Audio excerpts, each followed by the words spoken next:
आज हम गर्मियों की एक ऐसी ड्रिंक के बारे में बात करेंगे जो सभी को बहुत पसंद आती है। आपकी बॉडी में इलेक्ट्रोलाइट्स के बैलेंस को बना के रखती है और आयरन, मैग्नीज, कैल्शियम से युक्त होती है। और सबसे बड़ी खास बात यह है कि ये हर आम आदमी भी इसको अफोर्ड कर सकता है। तो वो ड्रिंक है शुगर केन जूस यानी गन्ने का रस। फ्रेंड्स, ये बहुत ही इजीली अवेलेबल होता है और आप सभी ने इसको यूज़ किया है।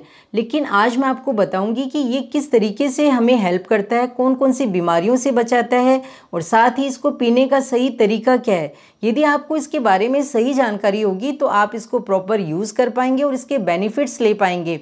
और किन लोगों को गन्ने के रस का प्रयोग नहीं करना चाहिए या गन्ने के जूस को यूज़ में लेते समय किन सावधानियों को बरतना चाहिए, तो इन सभी जानकारियों के लिए वीडियो को आप लास्ट तक जरूर देखिएगा। तो सबसे पहले बात करते हैं कि गन्ने का रस सभी को पसंद है, लेकिन इसकी मेडिसिनल प्रॉपर्टीज़ क्या होती हैं। तो ये अगर हमें जानकारी होती है तो हम ये जान पाते हैं कि हमारे लिए ये सही है या नहीं। तो गन्ने का रस है वो गुरु है, यानी पचने में भारी रहता है। तो आपको स्पेशली इसकी मात्रा का ध्यान रखना पड़ता है कि यदि आप इसको ज़्यादा मात्रा में ले लेंगे तो ये आपके पेट में भारीपन पैदा कर सकता है। सेकंड नंबर आती है कि ये स्निग्धता लाता है, यानी कि चिकनाहट लाता है, लुब्रिकेंट का काम करता है। इसका रस मीठा होता है और ये तासीर में ठंडा होता है। तो ये सारी प्रॉपर्टीज़ होने के कारण ये आपके शरीर में कफ दोष को बढ़ा सकता है, यानी जिन्हें सर्दी, खांसी, जुखाम की प्रॉब्लम रहती है तो उन्हें गन्ने के रस का प्रयोग कम करना चाहिए। तो अब फ्रेंड्स ये जान लेते हैं, लास्ट में ये भी बताऊंगी कि उन्हें किन सावधानियों के साथ वो इसको यूज़ भी ले सकते हैं। अब बात करते हैं कि गन्ने का रस हमारी बॉडी के कौन कौन से ऑर्गन्स के लिए बेस्ट है। वैसे तो ये क्या कहता है कि सभी चीज़ों के लिए अच्छा है, क्योंकि आयुर्वेद में इसे बताया गया कि ये सारी धातुओं का पोषण करता है। यानी यदि आप गन्ने के रस का प्रयोग करते हैं तो वो आपको एक इंस्टेंट एनर्जी देता है, ये आपके शरीर के अंदर शुक्र धातु को बढ़ाता है। और सबसे खास बात होती है कि ये आपके लीवर के लिए बहुत अच्छी मेडिसिन का काम करता है, क्योंकि देखा नहीं आपने, जॉन्डिस के जो पेशेंट होते हैं उन्हें गन्ने का रस दिया जाता है, क्योंकि पित्त को शांत करने वाला होता है, ये लीवर को डिटॉक्सिफाई करता है। किडनी के लिए बहुत अच्छा है क्योंकि डायूरेटिक है, इससे यूरिन खुल के आता है, तो आपकी किडनी के लिए बहुत ही अच्छी मेडिसिन का काम करता है। उसके साथ ही ये आपके डाइजेशन को भी प्रॉपर रखता है। कॉन्स्टिपेशन यदि आपको है तो उसको दूर करने में मदद करता है। और इसके अंदर कैल्शियम भरपूर मात्रा में है, तो ये आपकी बोन्स के लिए बहुत अच्छा है।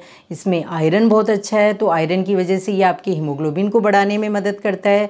और साथ ही ये शीत प्रकृति का है, यानी कि ठंडी तासीर का है, तो आपकी पित्त बढ़ने यानी गर्मी बढ़ने की वजह से जो प्रॉब्लम्स होती हैं उनको दूर करने में मदद करता है। जैसे यदि आपके कील मुहासे हैं, पिंपल्स हो रहे हैं, हाथ पैरों में जलन हो रही है, तो आप यदि गन्ने का रस का प्रयोग करते हैं तो वो आपकी अच्छी हेल्प करता है। अब सबसे खास बात यह है कि हमें किन सावधानियों को बरतना है गन्ने का रस प्रयोग करते समय। तो सबसे पहले तो आपको इसकी मात्रा का ध्यान रखना है और गन्ने का रस यानी शुगर केन जूस हमेशा फ्रेश यूज़ में लेना है। उसको निकालने के बाद जितना समय बीतता जाता है उसके अंदर बैक्टीरिया की ग्रोथ बढ़ती जाती है और वो विदा ही हो जाता है। यानी यदि आप उसको यूज़ में लेंगे तो वो आपके एसिडिटी की प्रॉब्लम बढ़ा सकता है और जो जो उसके गुण थे वो आपको नहीं मिलेंगे और वो नुकसान करने लगता है। आपने देखा होगा कि कई बार हम जल्दी के अंदर गन्ने का रस प्रयोग करते हैं तो उसके अंदर पहले से निकला हुआ गन्ने का जूस होता है, उसी में फ्रेश मिला देते हैं। तो ऐसे जूस को आपको अवॉइड करना है, नहीं लेना है। आपको फ्रेश और ताज़ा जूस निकलवा के ही प्रयोग करना है। आयुर्वेद में तो इसे बताया गया था कि यदि आप इसको चबा के प्रयोग करते हैं तो आपको उसका बहुत बेनिफिट मिलता है, लेकिन ये आज के समय पॉसिबल नहीं है। तो आप फ्रेश और ताज़ा निकला हुआ जूस यूज़ में लें और जहाँ तक हो सके उसके अंदर बर्फ़ कम से कम मात्रा में मिलाएं, क्योंकि अगर उसमें बर्फ़ मिल जाती है तो उसके पूरे जो बेनिफिट्स होते हैं वो अपन को नहीं मिल पाते हैं। तो फ्रेंड्स, सबसे सही मात्रा तो होती है कि 250 मिलीग्राम जो होता है वो एक सफिशिएंट मात्रा है। उसके अलावा यदि आप लेते हैं तो वो आपको ज़्यादा भारी गुरु होने के कारण थोड़ी डाइजेशन में प्रॉब्लम कर सकता है। अब है कि किन्हें इसका प्रयोग नहीं करना चाहिए। तो मैंने शुरू में बताया था कि कफ दोष वालों को इसका प्रयोग कम से कम करना चाहिए।